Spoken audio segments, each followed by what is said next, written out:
अस्सलामुअलैकुम तो जी good morning. आज जी मेरे घर नाश्ता बन रहा है चीज़ ऑमलेट। तो बेटी ने जी फरमाइश की कि आज मामा चीज़ ऑमलेट बनाए, तो मैंने बड़े हौसला करके मैंने कहा चलो ठीक है जी, आज 2 अंडे हम बनाएंगे। अंडे अभी सस्ते हैं, अभी सख्त सर्दी नहीं आई कि अंडे लेते वक्त बंदा 100 दफ़ा पहले सोचे कि अंडे तो बहुत महंगे हैं। तो यहाँ जी उसने कहा जी मुझे चीज़ आमलेट बना के दे। मैंने कहा चलिए ठीक है जी, क्योंकि रात जी हमारे घर में चीज़ आई थी। तो हुण जिन्नी देर तक असी चीज़ मुका नहीं लैनी, खा नहीं लैनी, साड़ी रूह नूं सुकून नहीं आना। अब जब तक ये सारे स्लाइस मुका नहीं जाने ना, और वो इन्हीं अंडों में मुक जाने हैं। और यहाँ जी इसके अंदर हमने डाला जी थोड़ा सा नमक स्वाद अनुसार। तो इसके अंदर जी साथ मुझे ना आमलेट में ज़ीरा जो है ना, थोड़ा सा वो बड़ा अच्छा लगता है, थोड़ा सा ज़ीरा ऐड करूँगी। और जी लाल मिर्चें हाथों से जी, जो बेहतरीन मैं कहती हूँ स्पून है वो आपकी फ़िंगर हैं, 1 चुटकी 2 चुटकी 3 चुटकी। और मेरे ख़्याल में इससे बेहतरीन चम्मच दुनिया में ईजाद ही नहीं हुए, जो एक माँ के हाथ में अल्लाह ताला ने वो चीज़ दी है कि आप अपने अंदाज़े से ही आप जी वो डाल दें मसाला जात। तो इसकी जो आपने अच्छी से फेंटी लगानी है कि मिर्चें, अंडा, नमक और जो ज़ीरा हमने इसके अंदर डाला है वो अच्छे से मिक्स हो जाए। तो इसके अंदर जो 2 अंडे थे, तो 2 अंडों के अंदर जी सिर्फ 2 मैं चीज़ के जो स्लाइस हैं वही ऐड करूँगी। और बस ये अब सर्दियाँ आ गई हैं ना, अब ये हमारे घर में तमाशे रहने हैं चीज़ के, चीज़ आमलेट बना दें या चॉकलेट वाले ये जो होते हैं, क्या उसको कहते हैं, French toast, French front toast जी वो बना दें। तो यहाँ जी हम तवा करेंगे अपना सेट, साथ अब हम करेंगे जी अपना कैमरा भी सेट। तो ये जो तवा है ये वो तवा है जो मैंने नया लिया था। तो ये देखें, तो इसके अंदर जी ऑयल डाला, ऑयल थोड़ा सा मुझसे ज़्यादा डल गया बट इट्स ओके, इसको मैं मैनेज कर लूँगी, इसको मैं निकाल लूँगी। तो शुरू में जो आपने आग है वो ज़रा हल्की रखनी है, क्योंकि अंडा डालते ही एकदम शू छड़ा ना हो जाए। शू छड़ा ना हो जाए जी। तो ये देखें जी, हमने धीरे से जी प्यार से संभाल के जी अंडा इसके ऊपर ऐड कर देना। और अब हम इसका जो आग का वो है जो लेवल वो थोड़ा हम बढ़ा देंगे, फ्लेम जो थोड़ा है वो ज़्यादा हम इसका कर देंगे, ठीक है। तो इसको जी हमने इधर से उधर अंडे को खलार भी लेना है, क्योंकि इसको इसके अंदर हमने चीज़ ऐड करके इसको फ़ोल्ड करना है। तो हम इसको इधर उधर जी चम्मच के साथ हला हलू के तो पासे अंडे के सेकेंगे अच्छे से। तो इसको जी बस हम चम्मच से करेंगे, क्योंकि आग आपने इतनी रखनी है कि नीचे से अंडा आपका जले ना, बस ऊपर से आपका जो अंडा है वो पक जाए, अच्छा सा कलर आ जाए, प्यारा सा उसको जी कलर आ जाए। और परली साइड पे जी दूध पड़ा हुआ था वो मैंने बॉयल कर लिया हुआ था। और ये देखें जी ये चीज़ है, इसके मैं सिर्फ 2 स्लाइस ही लूँगी। और मैं वैसे ना इतनी कभी कभी अच्छा लगता है चीज़ आमलेट, और सर्दियों में ही अच्छा लगता है, पराठे के साथ खा लें, आप ब्रेड के साथ खा लें, और कई लोग वैसे ही बनवा के खा लेते हैं फोक एंड उसके साथ नाइफ़ के साथ। तो इसको तो जी हम तो इसको जी ब्रेड के साथ खाएंगे। ये देखें जी प्यार से आपने इनको इधर से उधर खलार लेना है, फैला लेना है मतलब मेरा। और ताकि अच्छे से जी इक्वल साइड इसकी वो हो जाए, बन जाए। और इसके अंदर फिर हम इसके अंदर जी चीज़ ऐड करेंगे। और यहाँ पे जो हमारा चम्मच है ये अभी नीचे डिगेगा, देखिएगा अभी हमारा, ये देखे देखे मैंने जूमी हूँ, मुझे पता था कि चम्मच नीचे डिगेगा, और हल्का सा हाथ वो लगा मेरा तो वो नीचे ही हो गया। और इस तरह जी जो पूरा एक स्लाइस होता है, आपने उसको पूरा पूरा तो नहीं रखना है, एडे कोई भी नहीं थे, लुट पे ही हुई चीज़ थी। तो उसके जी आपने कुछ लंबाई में टुकड़े 3-4 करके अपने पूरे इसको अंडे पे लगा देने, और आपने इस तरह लगाना है कि सारी साइड पे चीज़ आ जाए। ये ना हो जब बच्चे खाएं तो कह देंगे तेनों मम्मी ने बहुता चीज़ वाला पासा दे छड़िया तो मैनू थोड़ा दे देता है, ए वे मेरे अंडे की चीज़ बहुती है। बचपन में ना ये बड़ी चीज़ होती थी, जब माँ चीज़ बांटती थी ना, दूसरा बच्चा बीच में ना कोई ऐसी स्तूंगड़ी ज़रूर करता था कि मेरी चीज़ चंगी है, मेरी चीज़ बहुती है ना, ऐसे होता था ना बचपन में। तो ये ना जी बाद में लड़ाई हो जाए जी, अम्मी ने तेनों बहुता दे दिता तो अम्मी ने मैनू थोड़ा दे दिता, मेरे हिस्से में चीज़ घट आ गई तो आपके हिस्से में चीज़ वध आ गई। तो ये जी बचपन की एक बातें हैं। और ये जो ऑयल था ये देखिए मैंने उसके अंदर से जी सारा निकाल लिया, और आमलेट को मैंने इस तरह जी लपेट के प्यारा सा फोल्ड करके इसको जी हमने साइड पे लगा दिया। और अब इसको जिसके लिए मैं प्लेट लेके आऊँगी जिसमें इसको मैं निकालूंगी और साथ अपने लिए मैं ब्राउन ब्रेड है वो गर्म करूँगी और बेटी के लिए दूसरी। बट दूसरी साइड पे जी मैं चाय निकालूंगी। जो दूध था वो बॉयल हो चुका था और छोटे जी सॉस पैन में मैं दूध निकाल रही थी चाय के लिए, ताकि साथ साथ जी चाय भी रखी जाए कि नाश्ता करें और साथ जो है वो बाद में गर्म गर्म चाय को जी हम पी सकें। तो यहाँ पे जो हमारा जी चीज़ आमलेट था वो रेडी हो चुका था। कोशिश करें कि बिल्कुल एंड पे चीज़ को आप ना लगाएं कि जब चीज़ मेल्ट हो तो वो ना बाहर से ना निकल जाए, हैं चातियाँ मारती हुई जैसे मेरे अंडे में से थोड़ी सी निकल गई है ना। तो इसी तरह क्योंकि बस ज़्यादा देर एक साइड पे पड़ा रहा, चीज़ मेल्ट हो गई, मैं उधर चाय वाली साइड पे लग गई। तो चीज़ आमलेट को जी बड़ा संभाल के बनाना पड़ता है। और ये जी ब्रेड के बस आखिरी सांस थे।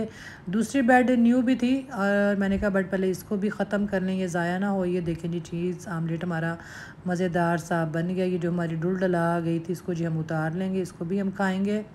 और ये जी बेटी के लिए 2 स्लाइस थे और जैसे कि मैंने आपको बताया कि मैं अपने लिए ब्राउन ब्रेड गरम करूँगी जो कि ये पड़ी हुई है। और ये हमारा नाश्ता रेडी हो गया और नाश्ता पुकार पुकार के कह रहे प्लीज़ मनु खा लो प्लीज़ मनु खा लो, प्लीज़ मनु खा लो। बट हम जी पहले इसको आमलेट को हम कट करेंगे नाइफ़ के साथ और हम आपको आमलेट कट करने का तरीका भी बताएंगे ये देखें, आपने ऐसे एक फिंगर ऊपर रखनी है और एक दूसरी साइड पे रखनी है और आपने नाइफ़ के साथ काट के इस तरह आपने ब्रेड को पीछे करना है, फिर आपने इस तरह उठा के दूसरी प्लेट में रखना है। तो ये है जी आमलेट काटने का तरीका। आपने इस तरह काटना है और इस तरह आपने इसको खाना है। तो वो जी ये मेरा था नाश्ता और दूसरी जो प्लेट है वो बेटी का था। तो मेरी बेटी जो माशाल्लाह से सिर्फ पानी के साथ केचप नहीं लेती, बाकी हर चीज़ के साथ केचप लेती है। मैं कहती हूँ घर में कोई ऐसी चीज़ आ गई, नुटेला आ जाए, केचप आ जाए, चीज़ आ जाए, उसकी कमबख्ती जो इसके हाथों आती है ना, मैं आपको बता नहीं सकती। और इसके बाद जी मुझे एक पार्सल रिसीव हुआ था बट मैं घर के बाकी कामों में लगी हुई थी। तो मैंने कहा जब मैं फ़्री हो जाऊंगी तब मैं तसल्ली के साथ आपके साथ जो पार्सल को हम ओपन करेंगे। अभी देखें ये बंद पड़ा हुआ है तो मैं मोबाइल को साइड पे रख के, क्योंकि मोबाइल स्टैंड पे नहीं, मोबाइल मेरे हाथ में था, तो इसको जी मैंने साइड पे रख के जी मैंने इसको कट किया। और मुझे इस पार्सल का पता नहीं था, ना मुझे इसके बारे में इंफॉर्मेशन थी, बट ये जब आया तो मुझे समझ आ गई कि ये किन के लिए आया है। और ये हमारी अभी की तरफ से जी पलवशा के लिए गिफ़्ट आया है। और गिफ़्ट में क्या था, गिफ़्ट में 4 बॉक्स थे जो कि मुझे देख के ये भी अंदाज़ा हो गया कि इसमें जी उनके लिए इयर रिंग्स आए हैं, मतलब ज्वेलरी उनके लिए आई है, जो इस जो सिल्क कलेक्शन के साथ मेरे ख़्याल में पहनी जाएगी और बड़ी अच्छी लगेगी। और ये न्यू कलेक्शन थी। मुझे तो इन चीज़ों का शौक़ नहीं है, बाकी मेरी जो बहनें पहनती हैं और वो ये शौक़ रखती हैं तो यकीनन उनको अंदाज़ा हो जाएगा कि कितने अच्छे ये डिज़ाइन है। अच्छी लगती है मुझे, पर मैं ना आर्टिफिशियल वेयर नहीं कर सकती। मेरी ना कानों में वो रैश से हो जाएंगे या एलर्जी टाइप सा हो जाएगा। तो मैं गोल्ड भी पहन के सो नहीं सकती, मैं ईयरिंग्स पहन के सो ही नहीं सकती। तो हुण कौन लाए तो फिर उन्होंने पावें दा फिर उन्होंने मैं रखा तो गवाच गूच जान तो नवा नुकसान हो जाए, तो इसलिए मैं पहनती नहीं हूँ। मुझे सिर्फ रिंग्स का शौक़ है, ना चूड़ियों का शौक़ है, ना ईयरिंग्स का शौक़ है। तो बस ये कि रिंग हो जाए, जो फिंगर रिंग होती हैं वो मुझे पसंद है, वो भी मुझे बहुत मुश्किल से पसंद आती हैं, कोई अच्छे से यूनिक डिज़ाइन उनके हों। तो ये देखें जी चारों के चारों डब्बे मैंने निकाल लिए। तो अभी वो थोड़ा सा हिल गया हुआ था तो मैं इसको ज़रा सेट करके आपको दिखाती हूँ, ताकि मैं आपको दिखा सकूँ कि जी पलवशा जी के लिए क्या गिफ्ट आए हैं। और ये देखें, ये बहुत ही खूबसूरत जी ईयर रिंग थे, इनको वेयर करना वेरी इजी। और आप इसको मतलब आपका बहुत कोई अगर हैवी सूट है उसके साथ भी इसको आप पहनेंगे तो ये बहुत खूबसूरत लगेगा। बहुत मैं कहती हूँ वो जड़े होंगे ना भरे हुए कांटे, जिन्होंने मैं कहती हूँ मच्छरे हुए ईयर रिंग्स वो इन्हें जिमें मच्छरे होंगे, इतने बड़े बड़े औरतों ने पहने होते हैं कि उनके जो कान हैं वो लटक रहे होते हैं। और ये जी माशाल्लाह माशाल्लाह पलवशा को बहुत ही हसीन लगने पहने हुए, और ये और हसीन हो जाएंगी जब वो पहनेगी। तो बहुत शुक्रिया मारिया बीजी जी, आप इस तरह पलवशा को याद रखती हैं और मेरे थ्रू ये चीज़ें उनको जाती हैं, मेरे तक आप पहुंचाती हैं। तो मैं इसी में बहुत खुश हो जाती हूँ कि मेरे से जी चीज़ ये हो कि आगे पलवशा के पास जाती है। और बहुत शुक्रिया उनका कि वो पलवशा को याद भी रखती हैं। और ये देखें, ये कितना खूबसूरत है। ये जो अभी हमारी अभी की कलेक्शन में है ना, बोटल ग्रीन कलर का green green bottle green colour का बोटल ग्रीन कलर का सूट है वो, और एक जो 2 शेड में है उसके साथ भी अगर ये वाले वेयर करेंगे तो बहुत ही खूबसूरत जी ये लगेंगे। जैसे कि मैंने आपको पहले भी बताया कि आप कानों में कुछ पहन सकती हैं, गले में पहनेंगे तो वो टू मच हो जाएगा, बट जिन्होंने पहनने हैं वो जी ये पहनेंगे। और मैं कह दूँगा लबो लब हो गए कई लोग जी जेवर पाते ने, बट मुझे ये होता है कि अगर आपने नाइस सा हैंड बैग लिया हुआ है और नाइस से आपने इयररिंग और क्लासी जी आपने शूज़ पहने हुए हैं तो मेरे ख्याल में किसी चीज़ की ज़रूरत नहीं। लाइट सा मेकअप हो, अच्छा सा आपका हेयर स्टाइल बना हो, अच्छे से बाल आपके स्ट्रेट हुए हों, तो मेरे ख्याल में हसीन से हसीन तर आप हो जाएं। और ये जी तीसरी एक इयररिंग्स की जोड़ी थी, ये देखें, ये भी बहुत ही खूबसूरत है। ये भी पहने जा सकते हैं। जितने भी आए हैं जो पलवशा के सूट अभी स्टिच होके आने हैं वो मैं आपके साथ ज़रूर शेयर करूँगी। तो ये सब जी उनके साथ जा सकते हैं और बड़े अच्छे और बड़े खूबसूरत लग सकते हैं। तो इंशाल्लाह जब पलवशा पहनेंगी ख़ुद भी, अभी तो खैर ये मेरे पास हैं, जब उन तक ये पहुँचेंगे और वो वेयर करेंगी तो आप देखिएगा कि ये पहने हुए कितने अच्छे लगते हैं। और एक ये देखें, ये बहुत ही प्यारे थे। इतना ब्रिक स्टोन इसके अंदर था और नीचे सिर्फ पर्ल कलर के नीचे ये थोड़े से वो बीड्स थे या उसको मोती या नग जो भी आप इसको कह लें, तो बड़े ये प्यारे थे। तो ये जी इनको 4 ये जोड़ियाँ आई थी इयर रिंग्स की, और ये उनकी अमानत मेरे पास है। तो मैं कोशिश करूँगी मैं जल्द अज़ जल्द उन तक इनको पहुँचाने की कोशिश करूँ। तो ये देखें जी इस मारिया बी वाले बैग में खूबसूरत ये इयररिंग्स की जोड़ियाँ थी।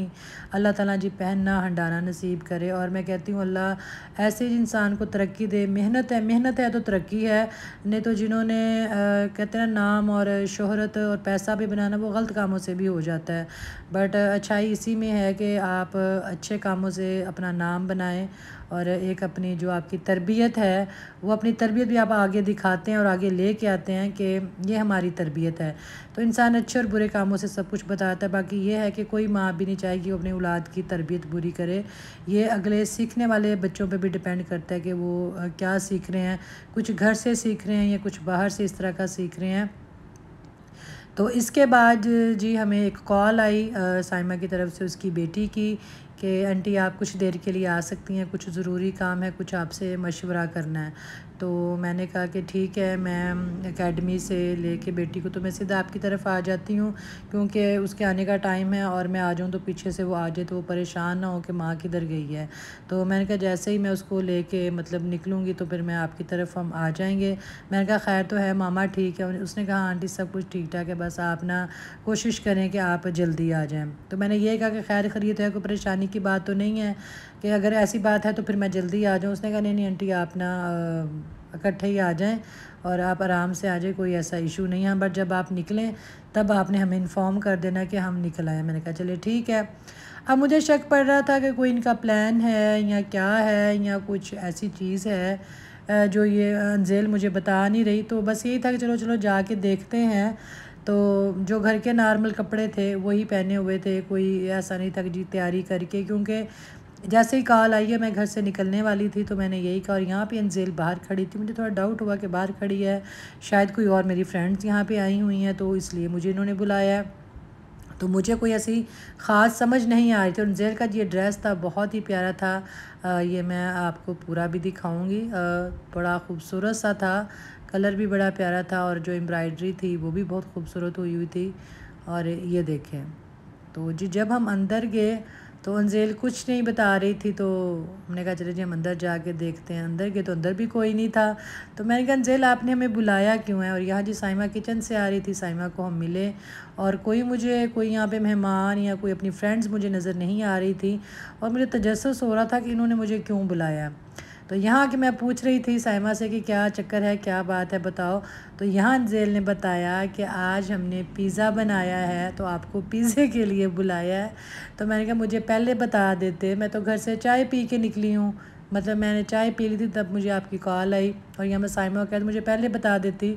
और यहाँ जी बस मैं कुछ जो मौसम के नए फ्रूट थे जो मैं ख़ुद खाती हूँ जो मुझे अच्छे लिए कुमैल के लिए अंगूर थे, क्योंकि जो कुमैल है उसको अंगूर बहुत पसंद है, मुझे नहीं पसंद, बट ये मैं कुमैल के लिए लेके आई। हाँ, ये मैं शौक़ से खाती हूँ पपीता, और साइमा को नहीं मिल रहा था तो मैं यही सोच के ले कि चलो जो मैं खाती हूँ, जो मुझे पसंद है वो मैं साइमा को भी दूँ। और ये बिल्कुल जी मौसम के जो नए अब अच्छे आए थे ज़रा जापानी फल, तो ये वो मैं लेके आई थी। शुरू में बहुत अच्छे नहीं आए थे।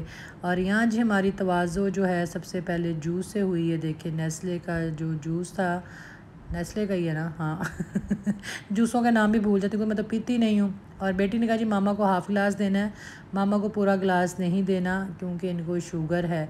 तो ये जी फिर हमने जूस पिया और हम पिज़्ज़े का वेट कर रहे थे। तो ये जी देखें जी माशाल्लाह पिज़्ज़ा बन के आ गया। और ये नहीं कि साइमा ने बनाया या मेरी वो फ्रेंड है, खाने में मैं कंप्रोमाइज़ नहीं करती, जैसा खाना हो मैं बिल्कुल साफ़ सीधा बोलती हूँ, क्योंकि जी हम खाने पीने के शौकीन हैं, तो खाने के साथ हम ज़्यादती नहीं कर सकते कि अच्छा खाना ना हो। और अच्छा खाना सारा अच्छा होता है, बस जायके का फ़र्क हो जाता है कि आपको जायका कैसा लगा। और यकीन करें ये इतना मज़ेदार पिज़्ज़ा था कि मैं आपको बता नहीं सकती। और शायद मैंने ज़िंदगी में पहली दफ़ा इतना पिज़्ज़ा खाया, वरना मैं सिर्फ़ एक स्लाइस लेती थी। यहाँ मेरे ख़्याल में शायद मैं 3 साढ़े 3 स्लाइस खा गई। और साइमा ने माशाल्लाह जी 3 पिज़्ज़े बनाए हुए थे, एक ये था और एक बन रहा था, और एक उसने पहले बना दिया था क्योंकि कह रही थी कि कुमैल था तो उसको पहले बना के दिया, उसको भूख लगी हुई थी। तो ये हमारे लिए फिर उसने जब मुझे अब समझ आई कि इन्होंने क्यों कहा था कि जब आप निकलें तो हमें बताइएगा। तो इन्होंने ये जी पिज़्ज़ा उस टाइम ऊपर बेक होने के लिए रखना था, और ये बग़ैर ओवन के है, चूल्हे के ऊपर जी ये बेक हुआ है जैसे कि मैं करती हूँ। बट जो साइमा का ये पिज़्ज़ा बना हुआ था ये चीज़ से लबालब भरा हुआ था। और मुझे ना चीज़ मैंने जैसे आपको पहले बताया कि मुझे इतनी पसंद नहीं है, बट ये पिज़्ज़ा बहुत ही मज़ेदार था। इसमें मुझे ना चीज़ फ़ील हुई, और मेरे पसंद के जो ऊपर कॉर्न थे, कॉर्न की मैं बहुत वो हूँ दिल दादा यहाँ पे यही वर्ड मुंह में आ गया, दिल दादा मुझे कॉर्न खाने की। तो बहुत शुक्रिया साइमा कि तुमने इस तरह सरप्राइज़ इनवाइट किया, बड़ा सस्पेंस डाल के इस पिज़्ज़े के लिए। तो साइमा ने कहा जी मैंने बड़ी मेहनत से ये बनाया है। तो बहुत शुक्रिया साइमा, बहुत मज़ा आया यकीन करो। और ये देखें जी इसकी जो चीज़ की ये लेयर सी बन के ऊपर जा रही है। और इसने जो होती है पिज़्ज़ा जो होती है पिज़्ज़ा कहती हूँ, पिज़्ज़ा चीज़ जो होती है जिसमें मोज़रेला और चेडर चीज़ ऐड होती है, वो मैं भी वही यूज़ करती हूँ, इसने भी वही यूज़ किया। आपने देखा होगा लास्ट टाइम जब पलवशा आई थी तो मैंने भी सेम यही चीज़ यूज़ की थी, और उसकी भी जी लेयर बनी थी। और ये जी हमारा पिज़्ज़ा खूबसूरत सा, जिसको अब हम खाएंगे, इंजॉय करेंगे। आप लोग भी इसकी रेसिपी को ज़रूर ट्राई कीजिएगा, ज़रूर इसको बनाएं, ज़रूर इसको खाएं, और आपने इसका जी फ़ीडबैक भी ज़रूर देना है, ठीक है ना। तो दुआओं में याद रखिएगा। आई होप जी आज का व्लॉग आपको पसंद आया होगा। ओके एंड अल्लाह हाफ़िज़।